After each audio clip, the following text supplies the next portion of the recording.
അവിടുന്ന് വിവാഹം കഴിച്ച് ഞങ്ങളുടെ ഉസ്താദ് കല്യാണം കഴിച്ച് 14 കൊല്ലത്തോളമായി ഒരു കുഞ്ഞിനെ അല്ലാഹു തആല കൊടുത്തില്ല. 14 കൊല്ലമായിട്ട്, 14 വർഷത്തോളം. അവസാനം താജുൽ ഉലമയുടെ ഉപ്പാപ്പയുടെ അരികിൽ ചെന്നു വിഷയം പറഞ്ഞു.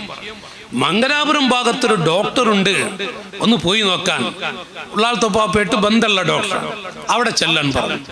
അവിടെ ചെന്ന ഉടനെ ആ ഡോക്ടർ പറഞ്ഞു, നിങ്ങൾക്ക് കുട്ടികളുണ്ടാവില്ല, നിങ്ങൾക്ക് ഒറ്റ മക്കളുണ്ടാവില്ല. മാഷാ അല്ലാഹ്. ഉസ്താദിനോടാ പറയുന്നത്. നേരെ ഉസ്താദ് ബഹുമാനപ്പെട്ട ഹദറത്തിലേക്കാണ് വന്നത്. മൽജ, പാവങ്ങളുടെ അത്താണിയാണ് ശൈഖുന ഖുത്ബുൽ ആലം സിഎം വലിയുല്ലാഹ് ഖദ്ദസല്ലാഹു സിർറഹുൽ അസീം. മൽജ ആണ്, പാവങ്ങളുടെ മൽജ ആണ്, ഉലമാഇന്റെ മൽജ ആണ്.